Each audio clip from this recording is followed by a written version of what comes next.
Hello everyone. Before we start, make sure to like and subscribe to the channel, and leave a comment with where you're from and what time you're watching. That way, YouTube will keep showing you stories just like this one. Now, let's begin. My neighborhood in suburban Houston has always thrown a block party for New Year's Eve, one of those traditions that started before anyone can remember exactly when. Cypress Glen Drive turns into this makeshift festival every December 31st, with families dragging out folding tables, coolers packed with beer and soda, and someone always hooks up speakers to blast music from their garage. At 34, having lived on this street since my divorce 3 years prior, I had seen my share of these gatherings. Most years they went smoothly enough. Kids running around with sparklers, adults getting progressively louder as midnight approached, the occasional Roman candle lighting up the sky. The party in 2018 started exactly like all the others. My daughter Mackenzie was staying with her father that week, so I walked down alone around 9, carrying a tray of deviled eggs nobody would eat, and a bottle of wine I fully intended to finish myself. The air smelled like charcoal and sulfur already, that familiar combination of backyard grilling and early fireworks that somehow always made me feel nostalgic. The Castillo family had set up their usual spot 3 houses down from mine, their driveway transformed into a small-scale carnival with string lights and a bounce house for the younger kids. Roberto Castillo, a broad-shouldered contractor in his 50s who had lived on the street longer than anyone, was manning the grill like he did every year. His wife Elena handed me a paper plate loaded with carne asada before I could even say hello. The crowd was typical for our block, maybe 60 or 70 people spread across 3 or 4 connected driveways. Some faces I recognized from years of these parties, others belonging to relatives or friends visiting for the holiday. I found a spot near the Nguyens garage where a group of women around my age had gathered with lawn chairs and wine glasses. We talked about nothing important, work complaints, holiday travel disasters, whose kids were doing what.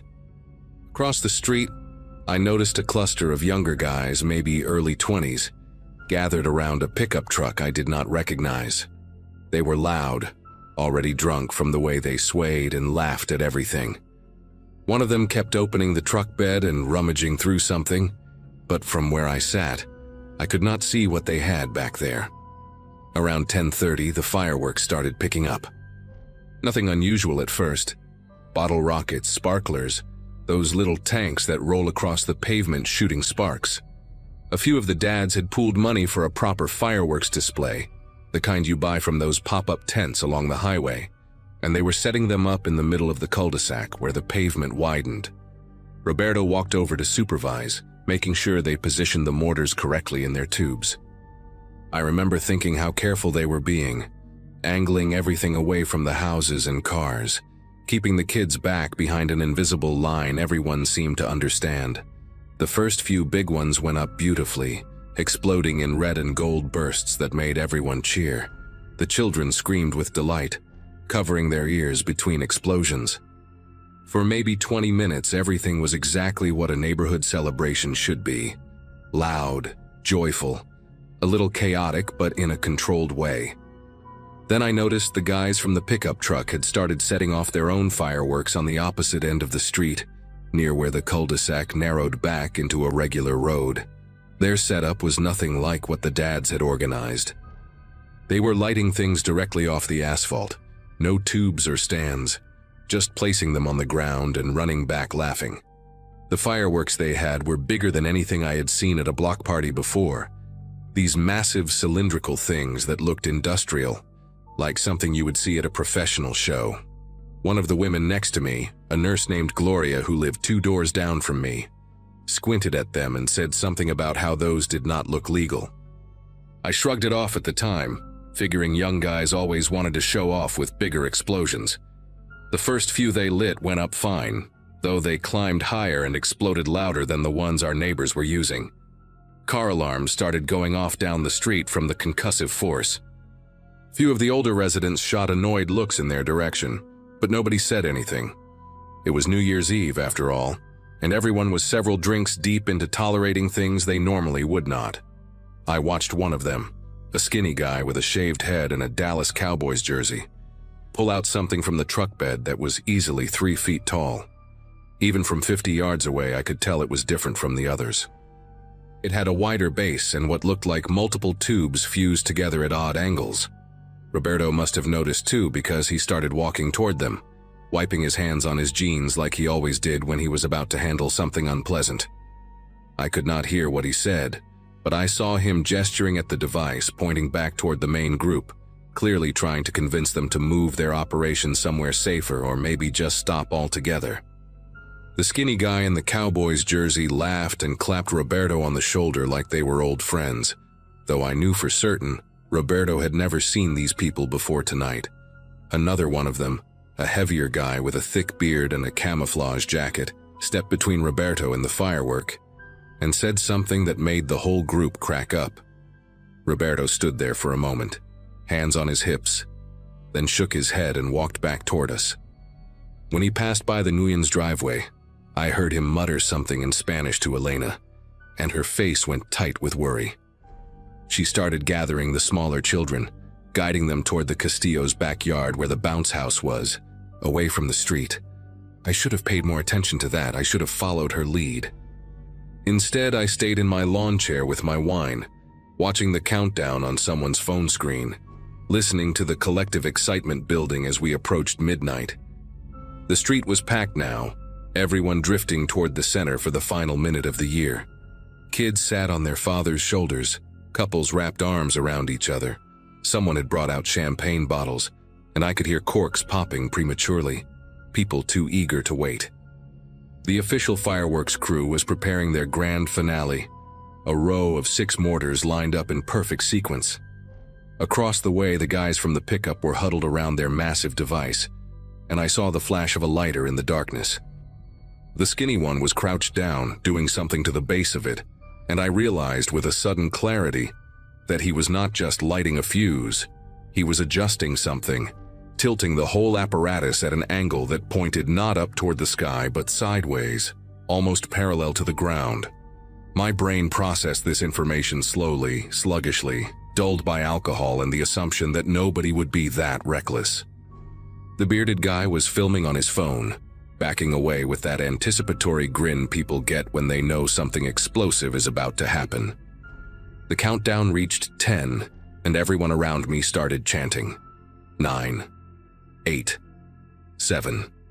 I stood up from my chair, my mouth opening to say something, though I had no idea what. The first projectile launched at the count of 3, and it did not go up. It screamed sideways across the street at chest height, trailing orange sparks and smoke, and slammed into the side of a silver minivan parked in the Nguyen's driveway.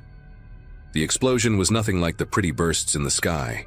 It was a violent, concussive crack that rattled windows and set off every car alarm within 100 feet. For a split second, nobody moved.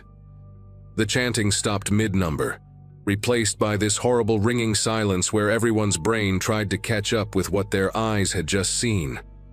Then the second tube fired, and this one went lower, skipping off the pavement like a stone on water before detonating against someone's recycling bin and sending shards of blue plastic in every direction.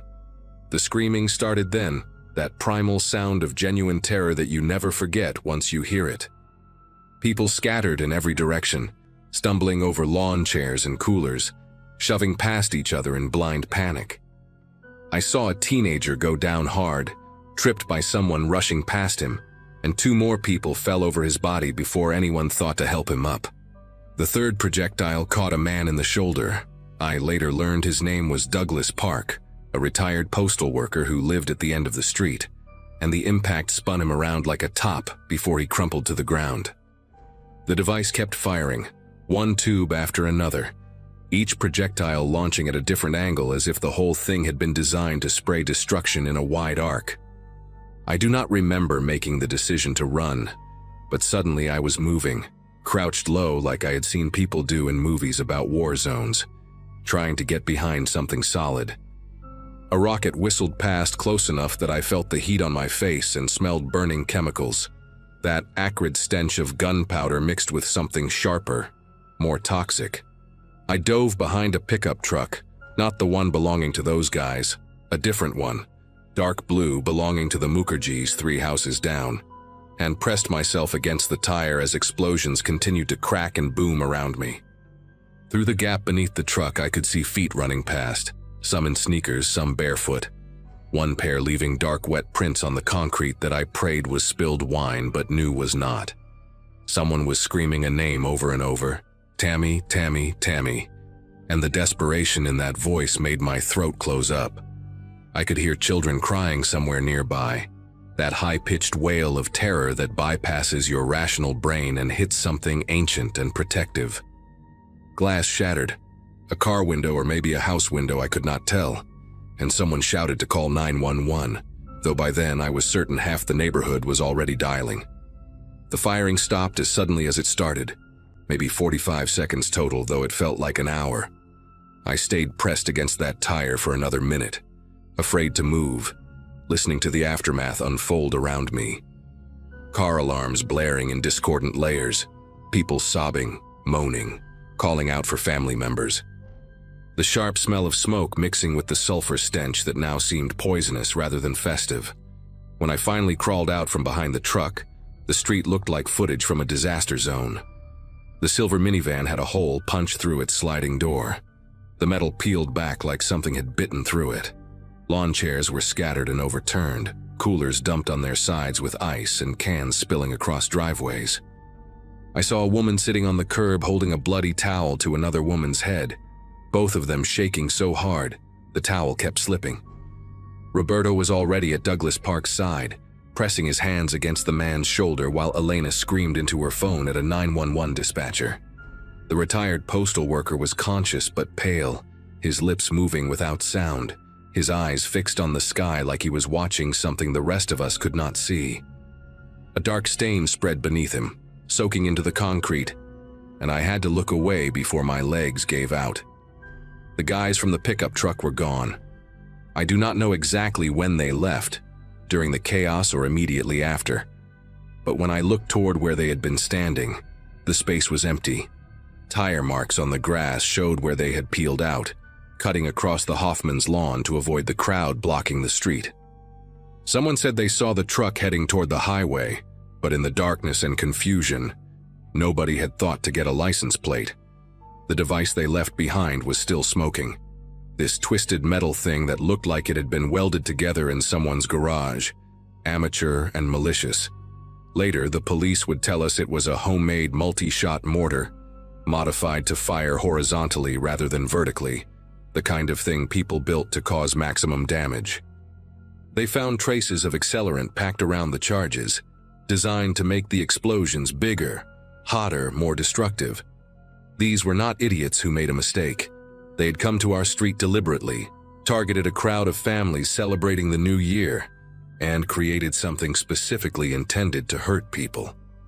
The investigator who interviewed me used the word domestic terrorism and then quickly corrected himself, said they were still determining motive, but I saw his face and I knew what he was thinking. 7 people went to the hospital that night. Douglas Park was the worst. He lost partial use of his left arm and spent 3 weeks in recovery before he could come home. A 14-year-old girl named Avery suffered burns on her legs from a projectile that detonated near her feet. The woman I saw on the curb with the head wound needed 12 stitches. Others had cuts from flying debris, bruises from falling or being trampled. One man broke his wrist trying to shield his daughter from the chaos. The physical injuries healed more or less over the following months. What did not heal was the feeling of safety that our street had always provided. The Castillos stopped hosting the block party after that year, and nobody blamed them. Several families put their houses on the market by spring, including the Nguyens, whose minivan had been totaled and whose youngest son started having nightmares so severe they had to put him in therapy. I thought about leaving too, scrolled through real estate listings late at night when I could not sleep. Imagined starting over somewhere without memories of smoke and screaming embedded in every corner. But I had lived on Cypress Glen Drive for 6 years by then, and something stubborn in me refused to let strangers with a homemade bomb take that away from me. They never caught the guys who did it. The police followed leads for months, Surveillance footage from a gas station showed the pickup truck, but the plates were obscured with mud, probably intentionally. Someone on a neighborhood app claimed to recognize the skinny guy in the Cowboys jersey, said he was a friend of a friend from a town 40 miles west, but it never led anywhere concrete. The working theory was that they had chosen our street randomly, just a target of opportunity. A crowd of people gathered in one place where they could test their creation and disappear into the new year. Maybe they wanted to see what their device could do. Maybe they hated something about our neighborhood, our families, our celebration. Maybe they were just the kind of people who find pleasure in chaos and suffering, and happened to pick us that night. I still do not know, and 6 years later, I have accepted that I probably never will. What I do know is that I flinch at every firework now, even the small ones, even the legal sparklers my daughter waves around on the 4th of July. I know that Roberto Castillo still walks with a slight limp from where he twisted his knee running toward Douglas Park that night. I know that somewhere out there, 3 or 4 young men are living their lives, maybe telling the story at parties like it was some wild adventure, never once thinking about the 14-year-old girl with scars on her legs, or the little boy who cannot sleep without a light on. And I know that every December 31st when midnight approaches and the sky starts to light up, I am inside my house with the curtains drawn, waiting for the new year to begin in silence.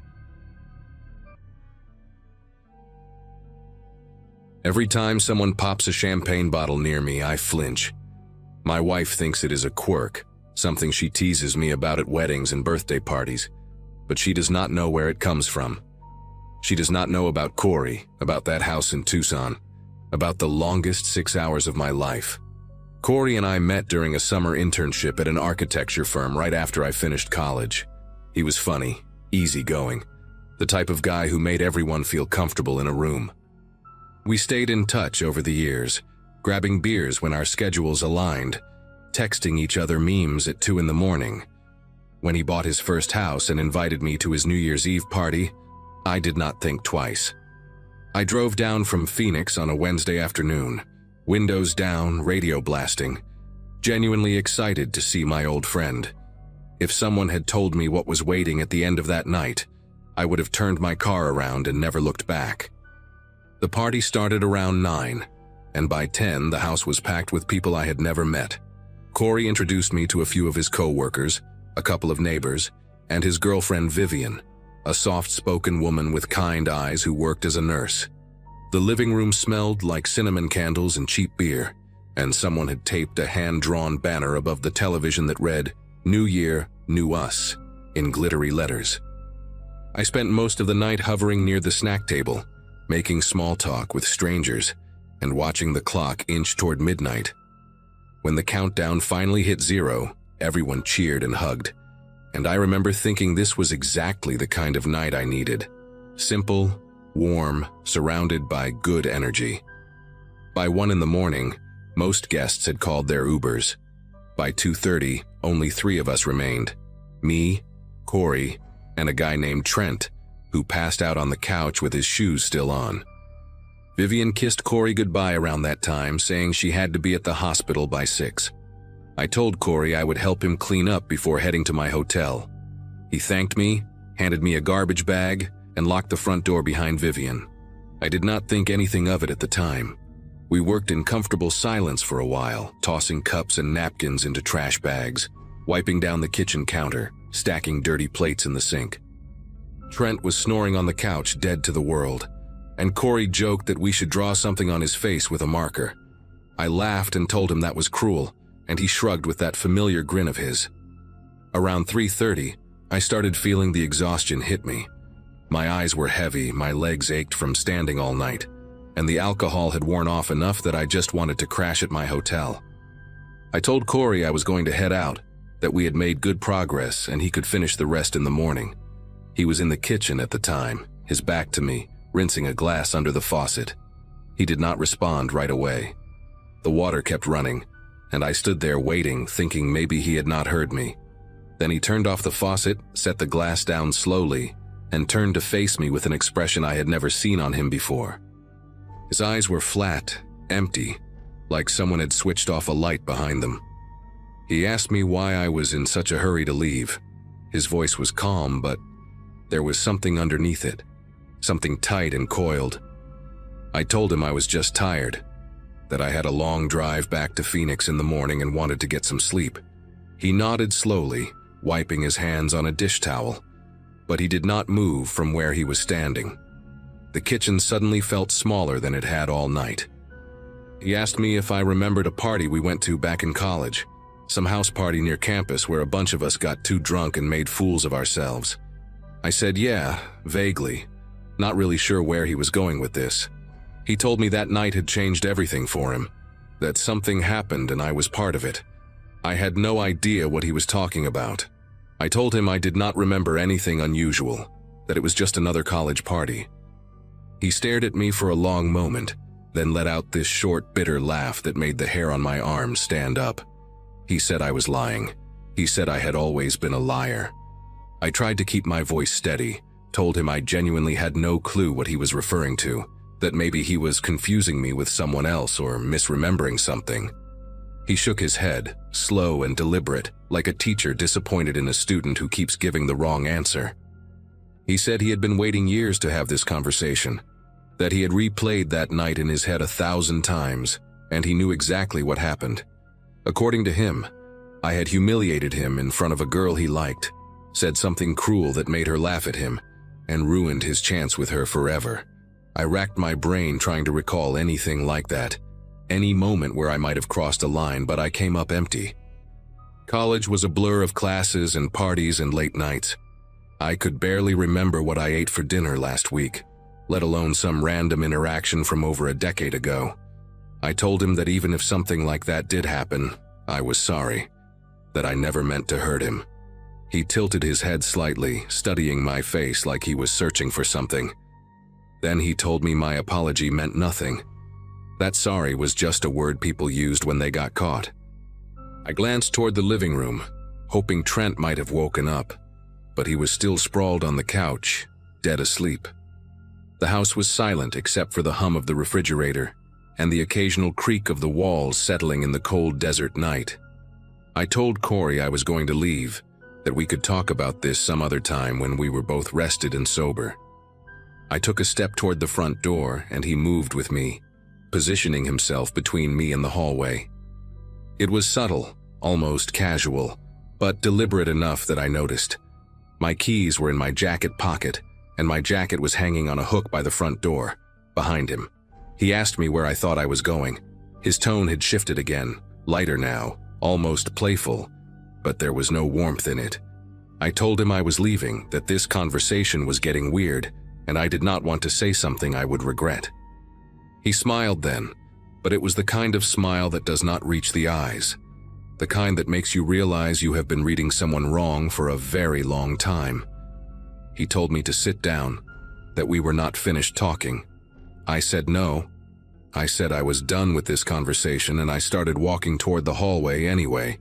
He grabbed my arm, not hard but firm enough to stop me in my tracks. His grip was steady, controlled, like he had practiced this moment. I pulled away and told him not to touch me, and something flickered across his face, a flash of anger that disappeared as quickly as it came. He raised both hands in mock surrender, took a step back, and told me I was free to leave whenever I wanted. But then he added that it would be a shame if something happened to my car. I asked him what that meant. He shrugged and said the neighborhood could be rough at night, that people got their tires slashed all the time, windows smashed, that kind of thing. He said it so casually, like he was commenting on the weather. I realized then that this was not a drunk friend being emotional. This was something else entirely. He had planned this, waited for the house to empty, waited for Vivian to leave, waited until it was just the two of us and a guy unconscious on the couch who would not wake up if the ceiling collapsed. I tried to stay calm, tried to think clearly. My phone was in my back pocket and I considered calling someone, but who would I call at 4 in the morning? The police? And tell them what? That my friend was being weird and would not let me leave? I did not even know if that was a crime. Corey watched me like he could see the calculations running through my head, and he seemed amused by it. He walked past me into the living room, stepping over Trent's legs, and sat down in an armchair facing the front door. He picked up a half-empty bottle of whiskey from the coffee table and took a long sip, never breaking eye contact with me. He told me to relax, that I was acting like he was some kind of monster. He said all he wanted was for me to admit what I did, to acknowledge the pain I caused him, and then I could go. His voice had that reasonable tone again, the voice of someone who believes they are being perfectly fair. But I had nothing to admit. Whatever happened at that party, if anything happened at all, was buried so deep in my memory that it might as well have never existed. And I was starting to suspect that was the point, that maybe this was never about the truth. Maybe it was about something broken inside him that I could not fix no matter what I said. The next 2 hours were the longest of my life. Corey talked and talked, circling back to the same accusations, the same story about that college party, adding new details each time like he was building a case against me in real time. Sometimes he was calm, almost philosophical, musing about how people wear masks and hide their true selves. Other times his voice would spike with anger, and he would lean forward in that armchair like he was about to launch himself at me. I stayed standing near the kitchen doorway, afraid to sit down, afraid to move closer to him or further away. Trent shifted once around 5 in the morning, mumbled something in his sleep, and I nearly shouted his name to wake him up. But Corey shot me a look that stopped me cold, a warning, clear as glass. He told me that Trent had taken some pills earlier, something to help him sleep, and he would not be waking up for a while. The way he said it made me wonder if Corey had given them to him on purpose, slipped something into his drink. I had no proof, but the thought lodged itself in my brain and would not leave. Around 6 in the morning, pale light started creeping through the blinds. I could hear birds outside, the distant sound of a car engine starting somewhere down the street. The world was waking up, and I was still trapped in that living room with a man I no longer recognized. Corey had grown quieter over the past hour, staring at me with this unsettling patience, like he had all the time in the world. I told him that people would start wondering where I was, that I was supposed to check out of my hotel by 11, that my girlfriend expected me to call her in the morning. He asked me if I was threatening him. I said no, I was just stating facts. He stood up slowly, set the whiskey bottle down on the coffee table, and walked toward me. My whole body tensed. He stopped about 2 feet away, close enough that I could smell the alcohol on his breath, and he told me that I had ruined his life once before, and he was not going to let me do it again. His voice cracked when he said it, and for a split second I saw something underneath all that anger, something raw, something wounded, but I could not afford to feel sorry for him. Not when he was standing between me and the door, not when I did not know what he was capable of doing next. What saved me was Trent. At around 6:30, he finally stirred on the couch, groaning and rubbing his eyes like a man clawing his way out of a coma. Corey turned his head toward the sound, just for a second, and in that moment I made my decision. I moved fast, faster than I knew I could, shoving past him and grabbing my jacket from the hook by the door. My keys jangled in the pocket as I fumbled with the deadbolt, my fingers clumsy with adrenaline. Corey shouted something behind me, but I did not stop to listen. I yanked the door open and stumbled into the cold morning air, the desert sunrise painting the sky in shades of orange and pink. I ran to my car parked on the street, got in, locked the doors, and started the engine. My heart was pounding so hard I could feel it in my throat. I looked back at the house and saw Corey standing in the doorway, silhouetted against the light from inside. He did not chase me. He just stood there, watching, his arms hanging loose at his sides. Trent appeared behind him a moment later, looking confused, and I pulled away from the curb before either of them could take another step. I drove straight back to Phoenix without stopping. I did not check out of my hotel. I left my bag there, clothes and toiletries I never went back for. My girlfriend asked me what happened when I got home, why I looked so pale, why I would not stop pacing around the apartment. I told her some of it, not all of it, because I did not know how to explain the parts that did not make sense even to me.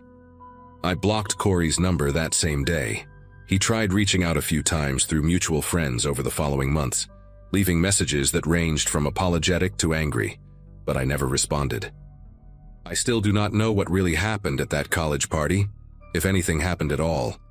Part of me wonders if he invented the whole thing, constructed a grievance out of thin air to justify something darker inside himself.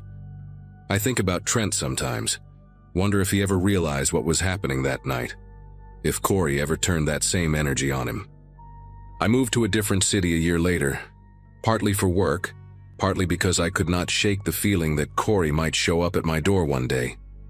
He never did, but every New Year's Eve, when the clock strikes midnight and the champagne corks start popping, I am back in that kitchen, watching my friend's face transform into something I did not recognize, realizing too late that some people carry wounds so deep they become weapons. My cousin Brennan threw the party that ruined everything. December 31st, 2023, at his place in Fairview Heights, Illinois, one of those suburban houses with the finished basement and the big backyard. He had just turned 40 and was going through some midlife crisis thing, wanting to prove he could still throw a rager like we did back in college. I graduated in 2015, so I was at that age where house parties felt kind of juvenile, but Brennan insisted. He posted the invite on 3 different social media platforms, which was the first mistake. The more the merrier, he kept saying when I told him that was a bad idea. By 10 that night, there were already over 100 people crammed into that house, and I swear I recognized maybe 20 of them. The music was so loud you could feel it in your chest from the driveway, and cars were parked all the way down Crescent Road, blocking driveways and fire hydrants. I remember standing in the kitchen around 11, nursing a beer I had been holding for an hour, watching strangers flow through the back door like it was some kind of nightclub. My girlfriend Paige was somewhere in the living room talking to her co-workers, and I kept checking my phone, already thinking about how we could slip out right after midnight without Brennan guilt-tripping me. The vibe was weird, you know. Not bad exactly, but there was this energy that made me uncomfortable. Too many people I did not know, too many faces that seemed to be scanning the room rather than enjoying themselves. I noticed this one group near the sliding glass door, 4 guys, maybe 5, standing in a tight circle and not really talking to anyone else. They were dressed nice enough, but something about the way they watched the crowd made my neck tense up. I told myself I was being paranoid. It was New Year's Eve. People invite their friends, those friends invite other friends. That is how these things work. Around 11:30, I went looking for Paige because I wanted to make sure we were together for the countdown. The house was packed to the point where moving from room to room felt like pushing through a concert crowd. I found her in the living room, but she was deep in conversation with some woman I had never seen before, so I just waved and pointed toward the kitchen to let her know where I would be. On my way back, I passed the front door and saw more people coming in. A steady stream of them, actually. Brennan was nowhere near the entrance. He was probably in the basement where he had set up the DJ booth and the big screen TV for the ball drop. Nobody was checking who came in. The door was just open and people walked through like they owned the place. I saw a couple of guys come in carrying backpacks, which struck me as odd. Who brings a backpack to a house party? But again, I pushed the thought away. Maybe they had bottles, maybe they had a change of clothes for after midnight. I was making excuses for things that should have been red flags. The basement was shoulder to shoulder when I finally made my way down there at maybe 11:45. Brennan had outdone himself with the setup. Strobe lights, a fog machine, speakers that probably cost more than my car. He saw me and raised his drink, grinning like an idiot, clearly proud of the chaos he had created. I tried to smile back, but I could not shake this feeling in my gut. The basement had 2 exits, the stairs I came down, and a small door that led to the backyard through a concrete stairwell. Both were blocked by people. Not intentionally blocked, just crowded. But I remember thinking that if something happened down here, getting out would be a nightmare. I positioned myself near the stairs anyway, keeping my back to the wall. Paige texted me that she was coming down for the countdown. The DJ started hyping everyone up, telling us we had 10 minutes until the new year. 10 minutes. That is all the normal we had left. Paige found me at 11:52. I remember the exact time because I looked at my phone when she grabbed my arm. She had to yell in my ear to be heard over the music, telling me something about how she lost her purse upstairs and needed to find it before midnight. I told her to forget it, that we would look for it after the countdown, but she was already pulling away, saying she had her car keys in there and her anxiety would not let her enjoy the moment without knowing where it was. I should have gone with her. I replay that decision in my head all the time. But I just nodded and watched her disappear up the stairs, figuring she would be back in 2 minutes.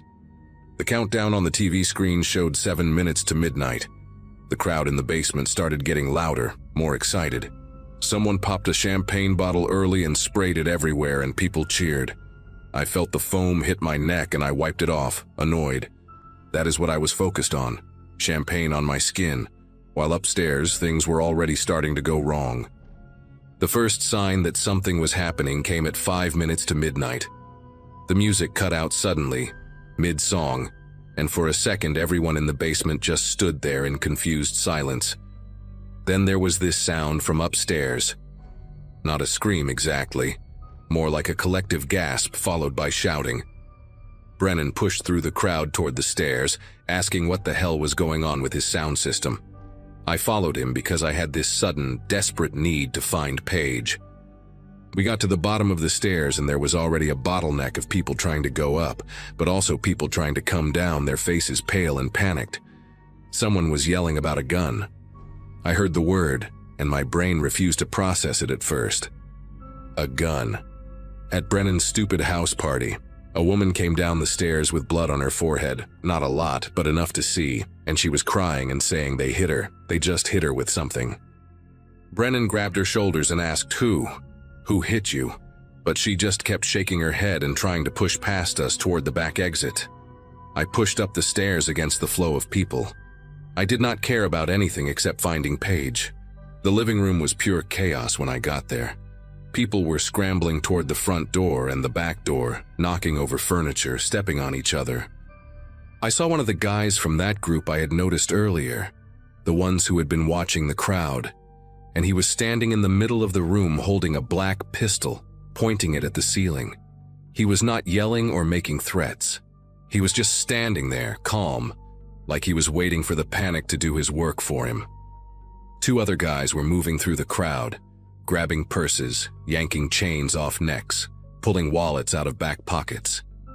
They were fast and methodical, like they had done this before. One of them had a knife and I watched him press it against some guy's throat until the guy handed over his watch. The whole thing was coordinated. They knew exactly what they were doing. And there were more of them. I could hear shouting from the kitchen, from the hallway upstairs. This was not some random robbery. They had planned this. I found Paige in the corner of the dining room, crouched behind an overturned table with 2 other women. She was shaking so hard I could see it from across the room. I ran to her and grabbed her hand, pulling her toward the back of the house. One of the attackers saw us moving and shouted something, but there were too many people between us and him. We made it to the laundry room, which had a small window that led to the side yard. I had been to Brennan's house enough times to know this layout. The window was small, maybe 2 feet by 2 feet, but Paige was tiny and I was desperate. I boosted her up and she squeezed through, scraping her arms on the frame. I could hear footsteps behind me, heavy and fast. I tried to pull myself up, but my foot slipped on the washing machine. Paige was outside, reaching back through the window, grabbing at my shirt. I finally got enough leverage to haul myself through just as someone entered the laundry room. I fell into the bushes outside, landed on my shoulder hard enough to bruise, and then we were running. We ran between houses, through backyards, until we could not hear the screaming anymore.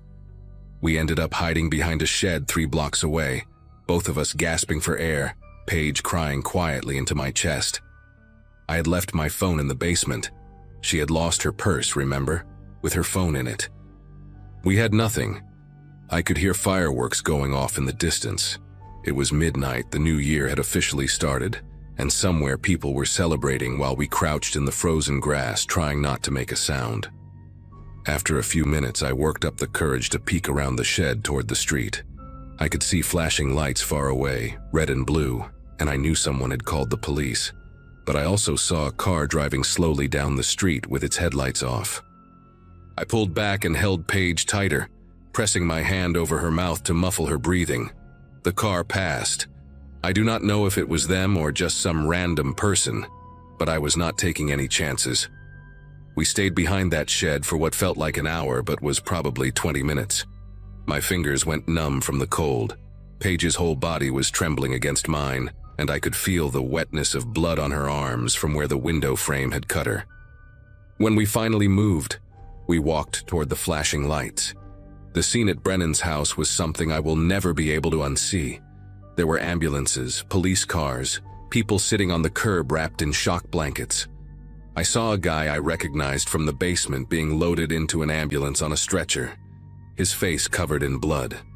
I saw a woman screaming at a police officer, asking where her daughter was. Brennan was sitting on the front steps of his own house with his head in his hands, surrounded by cops asking him questions. He looked up when he saw me and Paige approaching, and his face just crumpled. He started apologizing, over and over, saying he did not know. He never thought something like this would happen. A paramedic intercepted us before we could reach him, checking Paige's arms, asking if we were hurt. I told her we escaped through a window. She looked at me with this expression I cannot describe, a mix of relief and pity and something else. She told us we were lucky. 7 people had been taken to the hospital. 2 were in critical condition. One of them had been stabbed trying to protect his girlfriend. The police kept us there for hours, taking statements, asking us to describe anyone we could remember. I told them about the group of guys I had noticed earlier, the ones standing by the sliding glass door.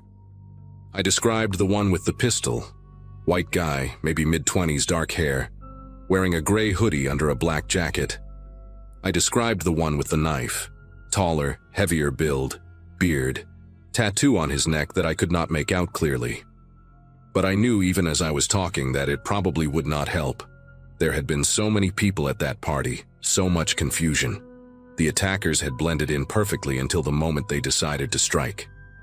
A detective told us later that they estimated 8 to 10 people were involved, and that they had likely been at the party for over an hour before making their move, scoping out valuables, identifying exits, choosing their moment. They waited until right before midnight because they knew everyone would be distracted by the countdown. They cut the music to create panic and confusion. They were in and out in under 6 minutes. By the time the first patrol car arrived, they had vanished into the neighborhood, probably splitting up and walking calmly to cars parked blocks away. The detective said they had seen this type of thing before, organized crews that target large parties, especially around holidays when houses are full of drunk people with expensive jewelry and cash. He said they would do their best, but the reality was that these cases rarely got solved. It has been over a year now. Nobody was ever arrested. The guy who got stabbed survived but lost partial use of his left hand. Brennan sold the house 6 months later and moved to Arizona. He does not throw parties anymore. He barely talks to anyone from that night. Paige and I are still together, but she has not been to a house party since. Neither have I. We spent this past New Year's Eve at home, just the 2 of us, doors locked, curtains drawn, watching the ball drop on TV with the volume low. When midnight hit, I held her hand and we just sat there in silence. No champagne, no celebration. I keep thinking about those guys, whoever they were, and how they are probably still out there doing the same thing to other people. I think about how easily it could have been worse. How if Paige had not gone looking for her purse, she might have been in a different part of the house when it all started. How if I had not known about that laundry room window, we might not have gotten out. I do not believe in fate or destiny or any of that, but I do know that sometimes survival comes down to small, stupid decisions that you make without even thinking. We got lucky. That is the truth of it. We got lucky.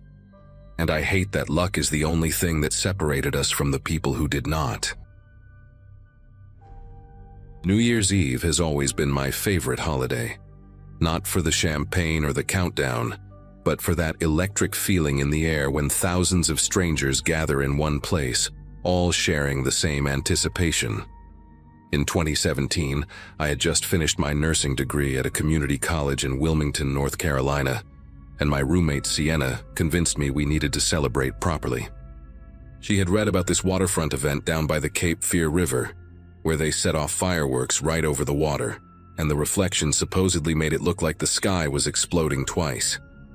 We arrived around 9 that night, bundled in our thickest coats because the temperature had dropped to something brutal, the kind of cold that makes your lungs ache when you breathe too deep. The crowd was already packed tight along the riverfront, families with kids on their shoulders, couples wrapped around each other, groups of college students passing thermoses back and forth. We found a decent spot near a row of food vendors, close enough to see the barge where they would launch the fireworks, but far enough from the main stage that we could actually hear each other talk. Sienna had brought a small folding blanket, and we stood on it to keep our feet off the frozen ground, stamping in place every few minutes to keep the blood flowing. The atmosphere was incredible. All those Christmas lights still strung up along the waterfront businesses, the smell of funnel cake and hot chocolate mixing with the salty river air. I remember feeling genuinely happy that night, like everything in my life was finally clicking into place. I had a job interview lined up at a hospital for the following week. My student loans were manageable, and I was surrounded by what felt like pure celebration. Around 11, my bladder started protesting all the hot cider I had been drinking, and the nearest porta potties had lines that snaked halfway down the block. Sienna pointed toward a path that led away from the main crowd, toward some older buildings near the historic district. She said she had seen people walking that way earlier, probably toward some restaurant bathrooms. I told her I would be back in 15 minutes, 20 tops. The path was paved but narrow, cutting between 2 brick warehouses that had been converted into boutique shops, all closed for the holiday. The noise from the crowd faded faster than I expected, replaced by that hollow quiet you get in empty commercial areas at night. A few streetlights dotted the way, but they were the old kind, casting weak yellow circles that barely touched the ground between them. I passed a couple heading back toward the waterfront, the woman laughing at something on her phone, and that made me feel better about my decision to walk this way. About halfway down the path, I noticed a small courtyard to my left with benches and a dried-up fountain, the kind of space where office workers probably ate lunch during the week. I remember thinking it looked peaceful, almost pretty, with the faint glow from a string of forgotten Christmas lights wrapped around a bare tree. My legs were stiff from standing for 2 hours, so I decided to stop for just a minute, stretch my calves, roll my ankles. The fireworks were not supposed to start until midnight anyway, and I still had almost 40 minutes. I walked into the courtyard and sat on one of the benches, rubbing my hands together and blowing into them. The cold had gotten sharper away from the body heat of the crowd, and I could see my breath forming thick clouds in front of my face. I pulled out my phone to text Sienna that I might be a few extra minutes, and that was when I first heard the footsteps. They were slow and deliberate, the sound of hard-soled shoes on brick coming from somewhere behind me. I turned around but did not see anyone, just the dark mouth of an alley between 2 buildings that I had not noticed before. I figured it was probably someone else looking for a bathroom or a quiet spot, maybe someone who had drunk too much and needed to clear their head. I went back to typing my message, but my thumbs had gotten clumsy from the cold, and I kept hitting the wrong letters. The footsteps stopped. I did not think much of it at the time, just assumed whoever it was had found where they were going. But something made me look up again, some instinct I cannot really explain, and that was when I saw him standing at the edge of the courtyard, maybe 30 feet away, just outside the reach of the Christmas lights. He was tall, wearing a dark jacket with the hood pulled up, and he was completely still. Not walking, not looking at his phone, not doing any of the things a normal person does when they stop somewhere. Just standing there, facing my direction. I told myself he was probably waiting for someone, maybe texting with his head down in a way I could not see from this angle. I stood up from the bench, brushing off my coat like I had somewhere to be, and started walking back toward the path that led to the waterfront. I did not run because I felt stupid. Like I was being paranoid, like I was one of those women who crosses the street when she sees a man walking behind her and then feels embarrassed when he turns out to be heading somewhere completely innocent. But I walked fast, faster than I needed to, and I kept my phone in my hand with my thumb hovering over the emergency call button. I reached the path and turned right, back toward the noise and the lights and the thousands of people who had no idea I existed. I let out a breath I did not realize I'd been holding, and then I heard the footsteps again, closer this time, matching my pace. I did not turn around. I just walked faster, my boots clicking against the pavement in a rhythm that felt too loud, too obvious. The path curved slightly and I could see the glow from the waterfront up ahead, maybe 200 yards away, and I remember calculating how long it would take me to reach the crowd if I started running. 20 seconds, maybe 30. The footsteps behind me sped up. I want to be clear about something here because people always ask me this part. I did not scream. I did not yell for help. I did not do any of the things you see in movies or think you would do if you were ever in that situation. I just kept walking, my heart slamming against my ribs so hard I could feel it in my throat, telling myself that I was overreacting, that this was all in my head, that in 2 minutes I would be back with Sienna, and we would laugh about how I got spooked by some random guy who was probably just walking the same direction. The distance between us was closing. I could hear his breathing now, heavy and deliberate, and I could smell something sharp and chemical, like rubbing alcohol or hand sanitizer. I was maybe 100 yards from the crowd when he grabbed me. His hand clamped over my mouth before I could make a sound, and his other arm wrapped around my waist, lifting me off the ground like I weighed nothing. He dragged me sideways, off the path and into a narrow gap between two buildings that I had not even noticed was there. The whole thing happened in maybe 3 seconds. I tried to bite his hand, but he was wearing thick gloves, some kind of leather or synthetic material that tasted like gasoline and dirt. I kicked backward, trying to connect with his shins or his knees, but he just squeezed tighter until I could barely breathe. He threw me against a brick wall and I felt the back of my head crack against it. Not hard enough to knock me out, but hard enough that my vision went white for a second and my legs turned to water.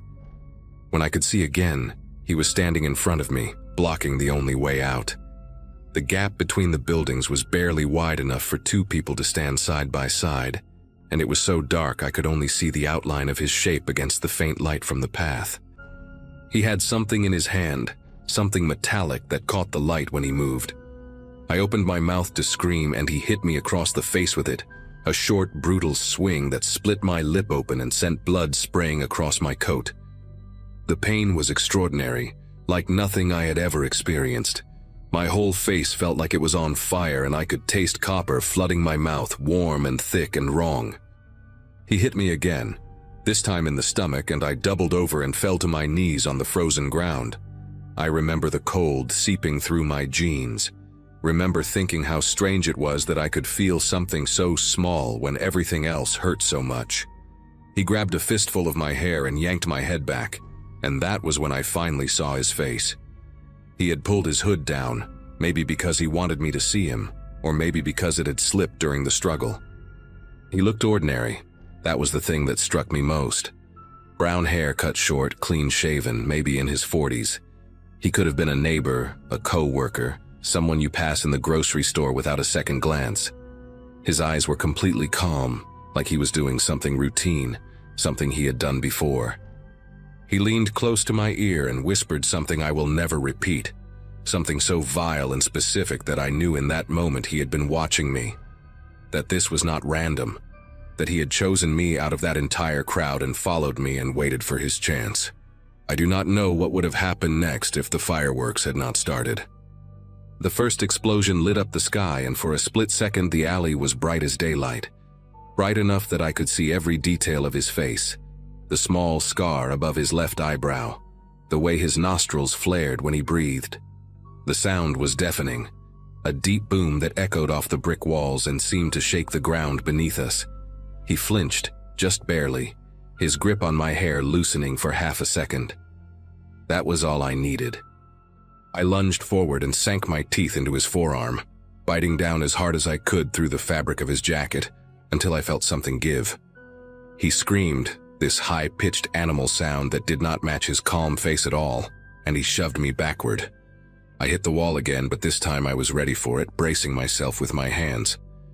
More fireworks exploded overhead, red and gold and white, and I could hear the crowd cheering in the distance, all those happy people with no idea what was happening just 200 yards away. I screamed then, finally, screamed louder than I have ever screamed in my life, a raw, tearing sound that ripped out of my throat and mixed with the explosions above us. He ran. I saw him turn and disappear down the alley, moving fast, his footsteps fading into the noise of the celebration. I tried to stand, but my legs would not cooperate, so I crawled instead, dragging myself toward the light at the end of the gap between the buildings.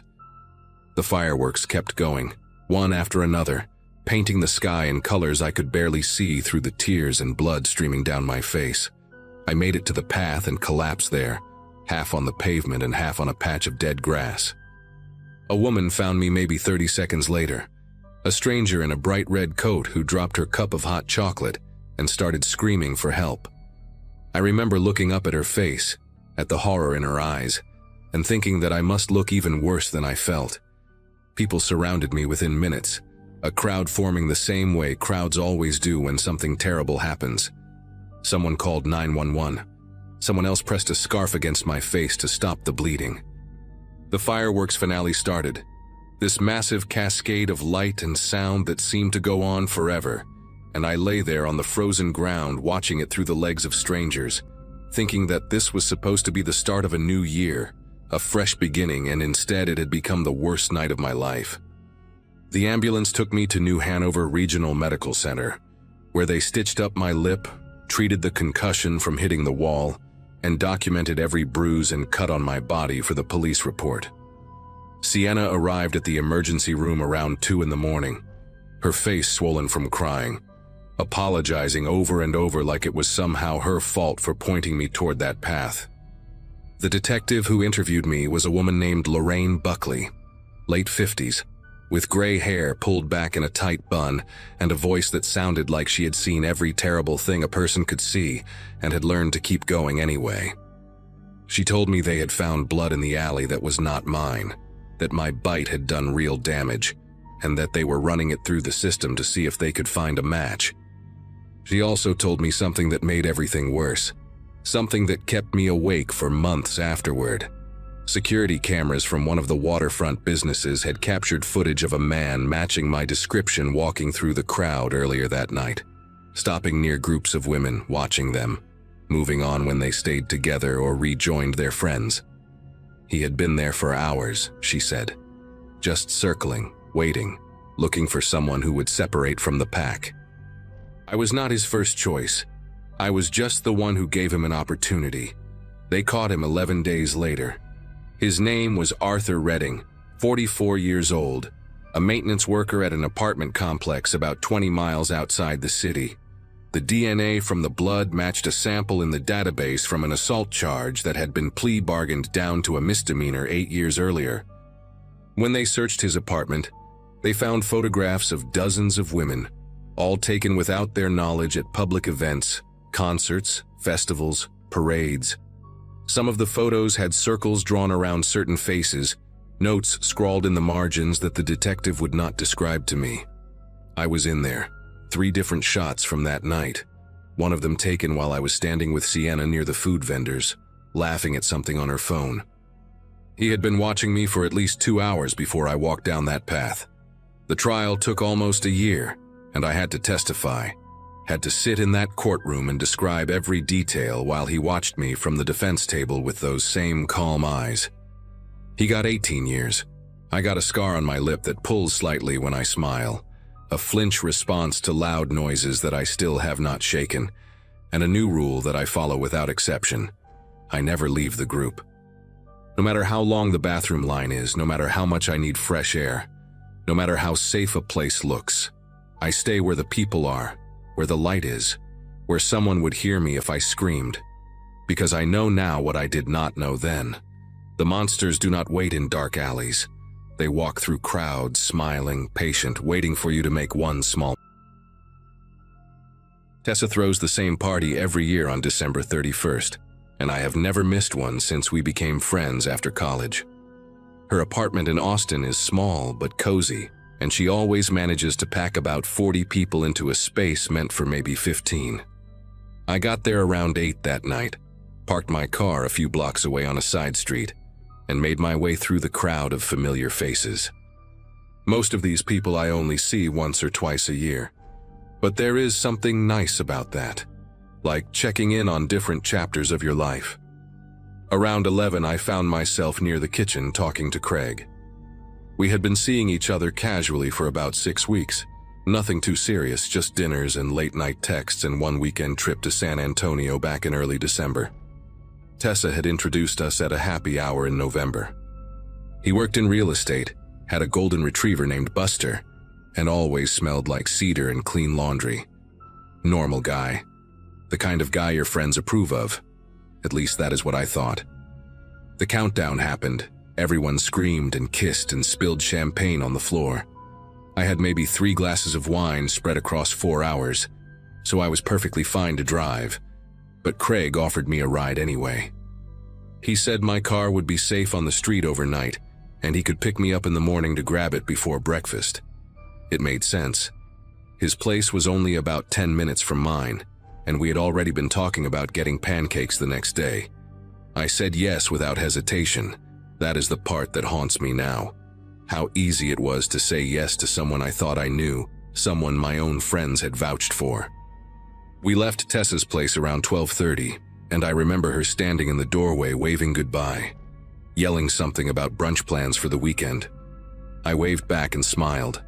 I had no idea that would be the last normal moment of my entire night. Craig drove a dark blue Ford pickup, the kind with the extended cab and leather seats. I climbed into the passenger side and buckled my seatbelt while he fiddled with the radio, settling on some late-night country station playing old songs I half recognized. The first few minutes felt completely normal. We talked about the party, laughed about how drunk Tessa's neighbor had gotten, made plans for what time he would pick me up for breakfast. I live in a neighborhood called Barton Hills, about 20 minutes south of where Tessa's apartment is. The route is simple. You take Lamar Boulevard down, hang a left on Barton Springs Road, then wind through a few residential streets until you hit my place. I have made that drive 100 times. So when Craig turned right instead of left at the first major intersection, I figured he was just taking a different way, maybe avoiding traffic from all the parties letting out. I mentioned it casually, said something like, "Hey, my place is the other direction," and he just nodded and said he knew a shortcut. 5 minutes passed and we were heading north, away from my neighborhood, deeper into parts of Austin I did not recognize at that hour. The streets were darker here, more industrial, with warehouses and empty lots instead of houses and apartment buildings. I asked him again where we were going, and this time my voice came out a little sharper than I intended. He glanced at me with this calm expression, almost amused, and told me to relax. Said he just wanted to drive around a bit, enjoy the night, maybe find a spot to watch the fireworks that were still going off in the distance. I told him I was tired and just wanted to go home. He did not respond. He just kept driving, one hand on the wheel, eyes fixed on the road ahead. That was the first moment I felt something shift inside my chest. Not panic yet, but the beginning of it, like a door creaking open in a dark room. I pulled out my phone to check the map, to see exactly where we were, and Craig reached over and put his hand on my wrist. Not hard, not violent, just firm enough to stop me. He said I did not need to do that he knew where he was going, and his voice had this edge to it that I had never heard before. I pulled my arm back and he let go, but something in his face had changed. The easy smile was gone. His jaw was tight and his eyes stayed locked on the road. I told myself to stay calm, to not escalate things, to just talk my way through this. I asked him if everything was okay, if something was wrong, trying to sound casual even though my heart was beating so hard I could feel it in my throat. He said everything was fine. He said he just wanted to spend more time with me. He said he felt like I had been distant lately, like I was pulling away, and he wanted to talk about it. The thing is, We had only been seeing each other for 6 weeks. There was nothing to pull away from. We were barely anything at all.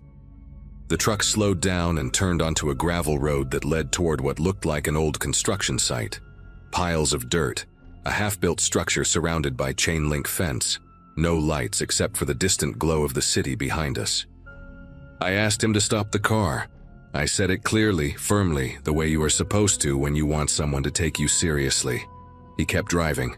I said it again, louder this time, and he finally pulled over near a stack of concrete barriers. The engine stayed running. He turned to look at me, and in the dim light from the dashboard I could see something in his expression that made my stomach turn. It was not anger exactly. It was patience. Like he had been waiting for this moment, planning it, and now he was finally here. He asked me why I had not invited him to be my midnight kiss. He asked why I had spent so much time talking to other guys at the party. His voice was calm, almost curious, like he genuinely wanted to understand. But the questions themselves were insane. I had kissed him at midnight. I had barely talked to anyone else all night. I realized then that I was dealing with someone who had built an entire narrative in his head that had nothing to do with reality. Every interaction we had over the past 6 weeks was being filtered through some lens I could not see. I thought about all the times he had asked me what I was doing, who I was with when I would be free. I had thought it was just enthusiasm, just a guy who really liked me. Now those questions took on a different shape. Tried to keep my voice steady when I told him that I did not know what he was talking about, that I had been with him most of the night, that I thought we were having a good time together. He stared at me for a long moment, then shook his head slowly like I had disappointed him. He said I was lying. He said he had seen me laughing with some guy by the window around 11, seen me touch his arm, seen the way I looked at him. I remembered that conversation. It was Tessa's cousin from Houston, a guy in his 50s who was telling me about his grandkids. The whole thing lasted maybe 3 minutes. I knew I had to get out of that truck. The doors were unlocked. I could see that much from the little indicator on the panel. But we were in the middle of nowhere, and I had no idea which direction to run. My phone was still in my hand, and I thought about calling someone, but Craig was right there, watching my every move. I decided to try a different approach.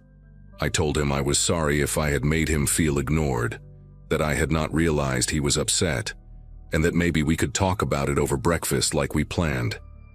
I was saying whatever I thought he wanted to hear, buying time, trying to figure out my next move. He seemed to soften a little. His shoulders dropped and he leaned back in his seat. He said he did not want to fight, that he just needed me to understand how much I meant to him. 6 weeks. We had known each other for 6 weeks and he was talking like we had been together for years. He reached over and touched my face, tucked a strand of hair behind my ear, and I had to force myself not to flinch. I smiled at him. I told him I understood, and then I asked if we could please just go home now because I was getting cold. He nodded and put the truck back in drive. For a few minutes I thought it was actually over, that I had managed to talk my way out of whatever that was. We pulled back onto the main road and started heading in what looked like the right direction. I could see the skyline of downtown Austin in the distance, and I focused on those lights like they were a lifeline. But then Craig started talking again, and everything got worse. He told me he had driven by my apartment a few times over the past couple weeks, just to check on me, just to make sure I was safe. He said it so casually, like it was a normal thing to do, like I should be grateful. He mentioned details, the wreath I had hung on my door for Christmas, the fact that I usually get home from work around 6:15, the blue curtains in my bedroom that I never close all the way. My whole body went rigid. I had never told him what time I got home from work. I had never invited him inside my apartment. He had only ever picked me up from the curb, and I had thought that was just because things were still new and casual between us. He kept talking, filling the silence with things he should not have known. He knew that I order Thai food every Thursday from the same place. He knew that my neighbor has a gray cat that sits on the windowsill. He knew that I had gone running in the park near my apartment last Sunday morning and stopped to stretch by the big oak tree near the entrance. Each detail landed like a punch. I was trying to keep my breathing steady, trying not to let him see how terrified I was, but inside I was screaming.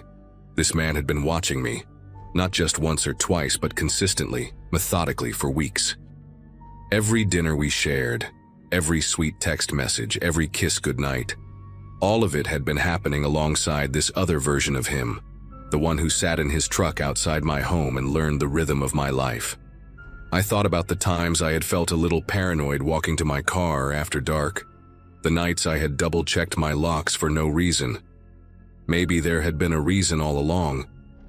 We were getting closer to my neighborhood now, and I had to make a decision. I could not let him drop me off at my apartment, not after everything he had just said, not when he already knew so much about my routine.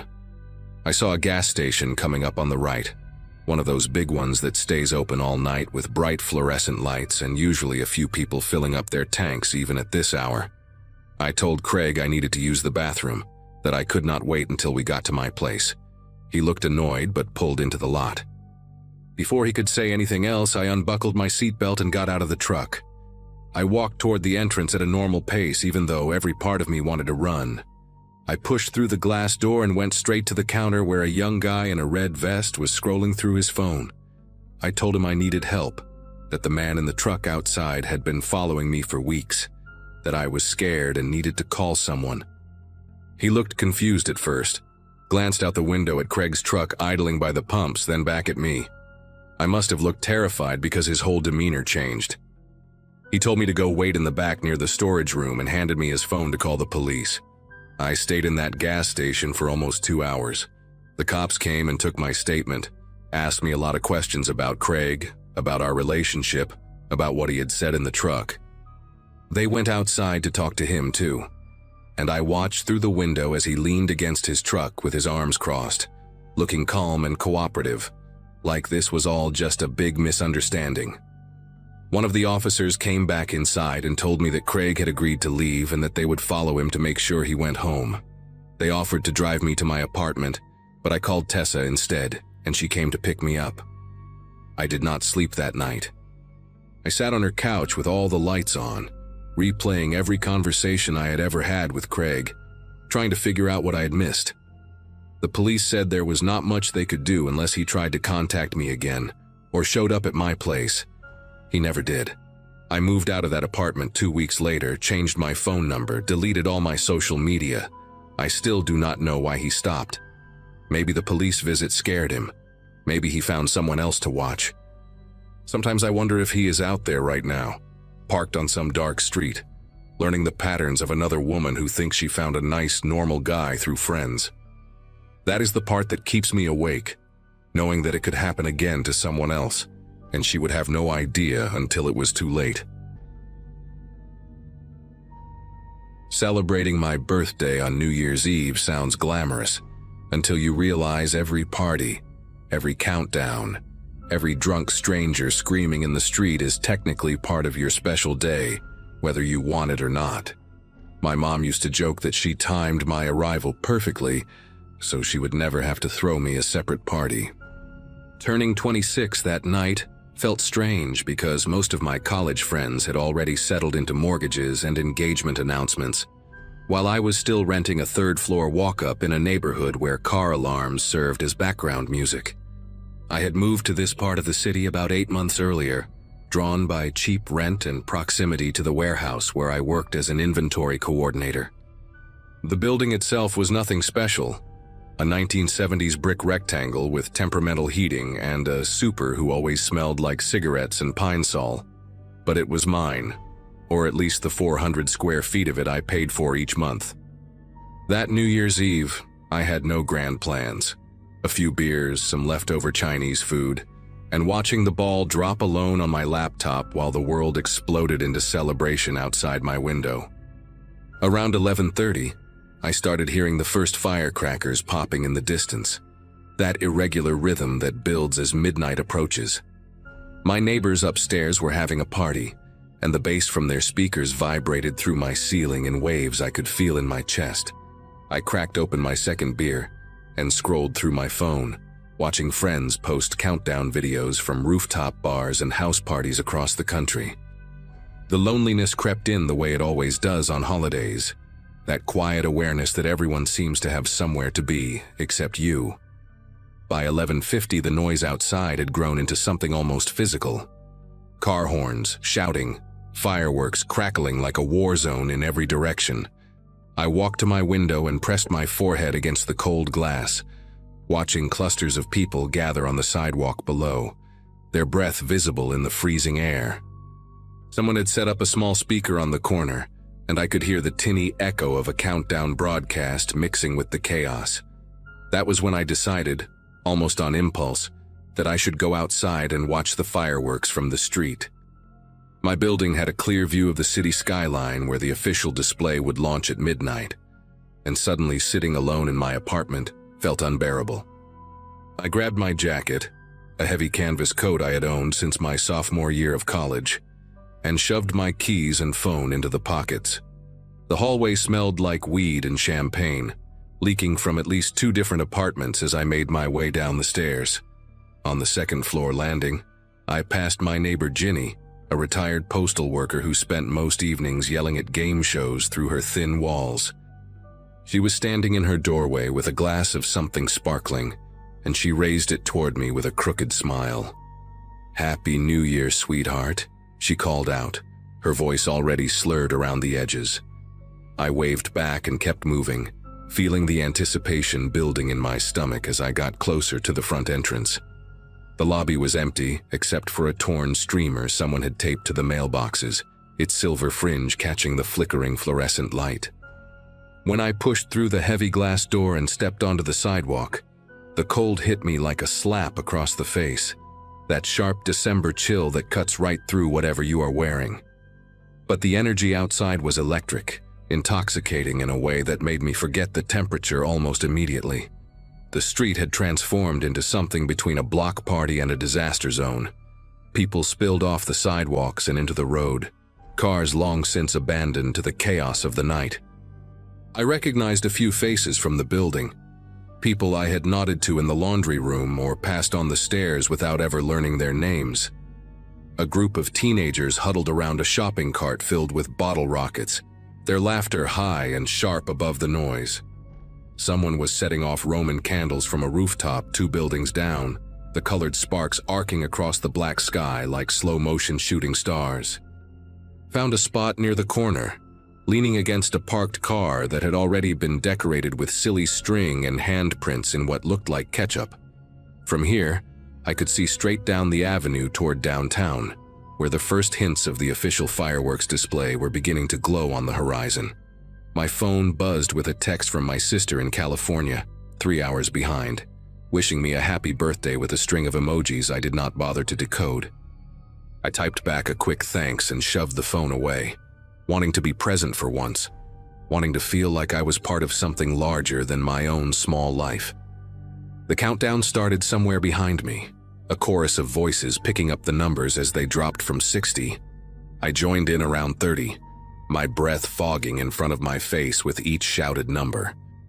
The people around me were strangers, but in that moment we were all connected by this arbitrary line in the calendar, this shared agreement that something was ending and something new was about to begin. When we hit 0, the world erupted. Fireworks exploded across the skyline in cascading bursts of gold and red and blue, their booms arriving a half-second after the light like distant thunder. Car horns blared in a deafening symphony. People screamed and hugged and kissed whoever happened to be standing closest to them. I stood there grinning like an idiot, my cheeks aching from the cold and from smiling, feeling for once like I had made the right choice by coming outside. That was when I heard the first sharp crack from somewhere to my left, distinct from the fireworks, more metallic and immediate. I turned my head instinctively but saw nothing unusual, just more people celebrating, more sparklers being waved in drunken figure eights against the darkness. The second crack came maybe 10 seconds later, followed by a third and fourth in quick succession. They sounded like they were coming from a few blocks over, maybe from one of the taller buildings on Ashford Avenue. I remember thinking it must be someone with firecrackers, the big ones that sound like small explosions when they go off. A guy standing near me, heavy-set with a beard that reached halfway down his chest, caught my eye and shrugged with a knowing grin. "Someone is really going all out tonight," he said, lifting a can of beer in a mock toast toward the sound. I laughed and nodded, though something in the back of my mind registered that the noise was different, sharper somehow, more deliberate than the random chaos of fireworks. But I pushed the thought away because it was New Year's, and I was tired of being the person who worried about everything. The official fireworks were still going strong, painting the sky in colors that reflected off the windows of every building on the block. I tilted my head back and watched, letting the spectacle wash over me, feeling the vibrations of each explosion in my ribcage like a second heartbeat. The fireworks display lasted about 15 minutes, and when the finale faded into smoke and distant cheers, the crowd on my street began to thin. Some people drifted back toward their buildings. Others migrated down the block toward a bar that had propped its doors open and was blasting music into the night. I checked my phone and saw it was 12:19. The cold was starting to seep through my jacket now that the initial excitement had worn off, and I was thinking about heading back upstairs when I heard another series of those sharp cracks, closer this time, maybe just a block or two away. I counted 5 of them in a row, evenly spaced, and then silence. A woman walking past me with a toddler asleep on her shoulder glanced in the direction of the sound, her face flickering with something that might have been concern before she kept moving. I stayed where I was, suddenly uncertain, my feet rooted to the pavement as if waiting for permission to leave. The bearded guy from earlier had wandered off, and the teenagers with the shopping cart had disappeared around a corner. The street felt emptier now, the celebration winding down into scattered pockets of noise and laughter. I was just about to turn back toward my building when I heard it. Not the crack this time, but something else entirely. A sound I will never forget as long as I live. It was a whistle, high and thin, like air being forced through a narrow pipe, and it was getting louder, getting closer, and it was coming from directly above me. I looked up on pure instinct, my neck craning back, and I saw nothing but black sky and fading wisps of firework smoke. Then something hit the ground maybe 6 feet to my right, and the impact was so violent that I felt it through the soles of my boots. The concrete sidewalk cracked, actually cracked, spiderwebbing out from a small crater that had not existed a second before. I stumbled backward, my heel catching on the curb, and I nearly fell into the street. My ears were ringing, though I did not remember hearing a sound beyond that initial whistle and the brutal smack of contact. I stared at the crater, my brain struggling to process what I was seeing. There was something embedded in the concrete, something small and metallic, glinting under the orange glow of the streetlight. I did not touch it. Some part of my brain, the part that had watched too many crime shows and read too many news articles, knew exactly what I was looking at even before I crouched down to get a closer look. It was a bullet, deformed from the impact but unmistakably a bullet, the copper jacket peeled back like the skin of a fruit. My mind raced through the physics I only half remembered from high school, something about terminal velocity and what happens when you fire a gun straight up into the air. The bullet comes back down. It always comes back down. And when it does, it is still moving fast enough to kill. I straightened up and looked around, suddenly aware of how exposed I was standing there on the open sidewalk. There were still people outside, a couple arguing softly near a parked van, a man walking his dog on the opposite side of the street, a group of college-aged kids taking a selfie in front of a fire hydrant someone had painted gold. None of them seemed to have noticed what had just happened. None of them were looking at the crater in the concrete or the piece of metal that had fallen from the sky like a tiny meteor. I wanted to scream at them, to tell them to get inside, but my voice caught in my throat and all I could do was stand there, trembling in the cold. Another whistle cut through the air, this one farther away, followed by a dull thud I felt more than heard. Then another, somewhere behind me, and the sound of glass shattering. A car alarm started wailing, adding its mechanical shriek to the dying sounds of celebration. The couple near the van stopped arguing and looked around, their faces confused, trying to locate the source of the noise. I finally found my voice, though it came out thin and cracked, not like my own at all. "Get inside," I called out to them, waving my arms like a madman. "Get inside now. Someone is shooting. The bullets are coming down." They stared at me for a moment, the woman clutching her partner's arm, and I could see them trying to decide if I was drunk or crazy or both. But something in my expression must have convinced them, because they started moving toward the nearest building entrance without another word.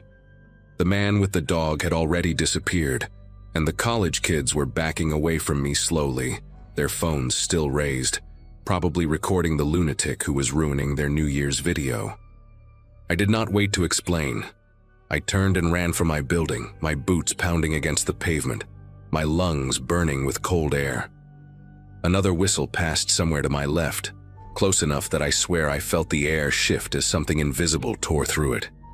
I hit the front door so hard that the glass rattled in its frame, and I fumbled with my keys for what felt like an eternity before the lock finally clicked open. Inside the lobby, I pressed my back against the wall and tried to catch my breath, my chest heaving, my legs shaking beneath me. Through the glass door, I could see the street I had just fled, looking deceptively peaceful now. Just a few stray pieces of confetti drifting across the asphalt. A siren started somewhere in the distance, then another, then a whole chorus of them rising and falling like a song I did not want to hear. I stayed in that lobby for almost 20 minutes, unable to make myself move, just listening to the sirens multiply and watching the occasional flash of red and blue lights sweep past the windows. At some point, Ginny from the second floor came down in her bathrobe, asking if I knew what all the commotion was about. I told her I did not know, that I had just come inside, that I was tired and going to bed. The lie came out so easily that it scared me. I did not sleep that night. I sat on my couch with every light in the apartment turned on, scrolling through local news feeds and refreshing Twitter until my eyes burned. The reports started trickling in around 2 in the morning, scattered and confused at first, then more detailed as the hours passed. Multiple people across the neighborhood had been struck by falling bullets, projectiles fired into the air during the celebration, and returned to Earth by gravity and bad luck. A teenager in critical condition 3 blocks from my building. A woman hit in the shoulder while standing on her balcony. An elderly man killed instantly in his own backyard, the bullet entering through the top of his skull, while he watched the fireworks with his grandchildren. The police were asking for witnesses, warning residents to stay indoors, confirming that this was not an isolated incident, but a pattern repeated across the city every year by people too stupid or too reckless to understand that what goes up must come down. I thought about the crater in the sidewalk 6 feet from where I had been standing, and I did the math in my head over and over until the numbers stopped meaning anything. 6 feet. The length of a tall man lying down. The distance between my birthday and my funeral. I finally fell asleep around dawn with the television still murmuring in the background, and when I woke up in the afternoon, my first thought was that I needed to go outside and see if the crater was still there, if any of it had been real. It was real. The crater was smaller than I remembered, maybe 4 inches across, but the cracks radiating out from it were unmistakable against the gray concrete. The bullet was gone, probably collected by police or picked up by some curious passerby who did not understand what they were holding. I stood there in the harsh daylight of January 1st, hungover strangers shuffling past me on their way to brunch or coffee or whatever normal people do on the first day of a new year, and I stared at that hole in the ground until my vision blurred. A sanitation truck rumbled by, collecting the debris of last night's celebration, sweeping away the confetti and the bottle rockets and the crushed beer cans as if nothing had happened. I thought about calling someone, my sister maybe, or my mom, just to hear a familiar voice and tell them that I was okay, that I had almost died but I was okay. But I did not know how to explain it without sounding dramatic, without making it into a bigger deal than it already felt. So I just went back inside, climbed the 3 flights to my apartment, and sat on my couch in the same spot I had occupied all night. The news was still covering the story, interviewing tearful families and stern-faced officials, showing graphics of bullet trajectories and statistics about celebratory gunfire deaths. I watched it all with a strange detachment, like I was seeing something that had happened to someone else in a city I had never visited. I gave a statement to the police a few days later, after I finally worked up the courage to call the non-emergency line and report what I had seen. The officer who took my information sounded tired, like he had heard 100 versions of this same story already. He thanked me for calling and said a detective might follow up, but no one ever did. The crater stayed on the sidewalk outside my building for almost 2 months before the city finally sent someone to patch it over, leaving behind a slightly darker square of concrete that I still notice every time I walk past. I moved out of that apartment the following spring, not because of what happened exactly, but because I could not stop thinking about it every time I heard a loud noise outside my window. These days I live in a quieter part of town, a little duplex with a backyard where I can grill burgers and pretend I have my life together. I still do not go outside on New Year's Eve. When midnight approaches, I close my curtains and turn up the television loud enough to drown out the fireworks, loud enough that I cannot hear the cracks and pops that might be firecrackers and might be something else entirely. My friends think I am being paranoid, that the odds of something like that happening twice are astronomical, and they are right, statistically speaking. But statistics do not mean much when you have seen the hole a falling bullet can punch through solid concrete, when you have done the math and realized that 6 feet was the only thing standing between a new year and no years at all. Working overnight security had become my normal rhythm by that point, especially during holidays when no one else wanted the shift.